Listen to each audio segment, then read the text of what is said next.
95% calcium carbonate বিশিষ্ট একটি চুনাপাথর নমুনার 200 গ্রামকে তাপ প্রয়োগে সম্পূর্ণ বিয়োজিত করে এসএটিপিতে কত লিটার কার্বন ডাইঅক্সাইড পাওয়া যাবে?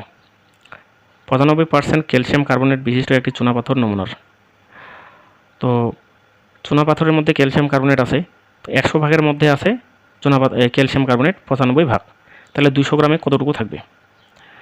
তো এই মানটাকে আমরা এইভাবে বের করব, 200 এর 95%,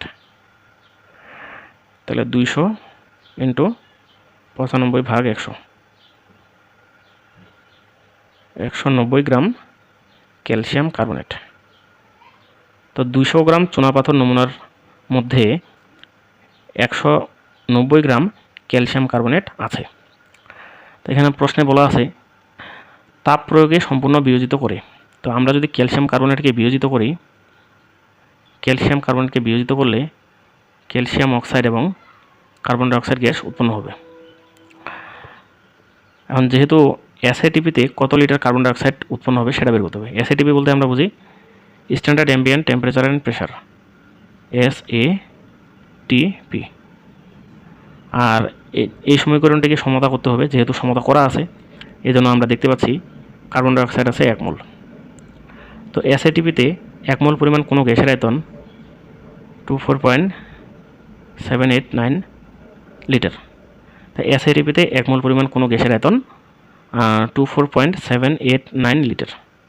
আর যেহেতু ক্যালসিয়াম কার্বনেটের ভর দেওয়া আছে 190 গ্রাম, এজন্য আমরা ক্যালসিয়াম কার্বনেটের আণবিক ভর বের করব। 40, কার্বন হবে 12, 16 × 3, 100 গ্রাম। তো আমরা লিখতে পারি এসএটিপিতে 100 গ্রাম ক্যালসিয়াম কার্বনেট হতে কার্বন ডাইঅক্সাইড উৎপন্ন হয় 24.789 লিটার।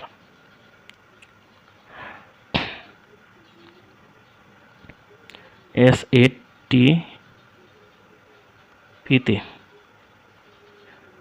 100 গ্রাম ক্যালসিয়াম কার্বনেট হতে কার্বন ডাইঅক্সাইড উৎপন্ন হয় 24.789 লিটার কার্বন ডাইঅক্সাইড।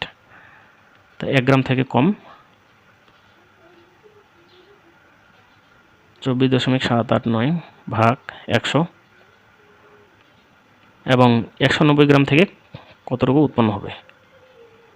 190 গ্রাম থেকে উৎপন্ন হবে 24.789 ইন্টু 190 ভাগ 100,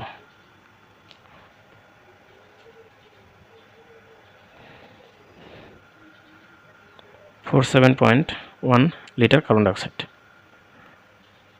তো এটা অ্যান্সার।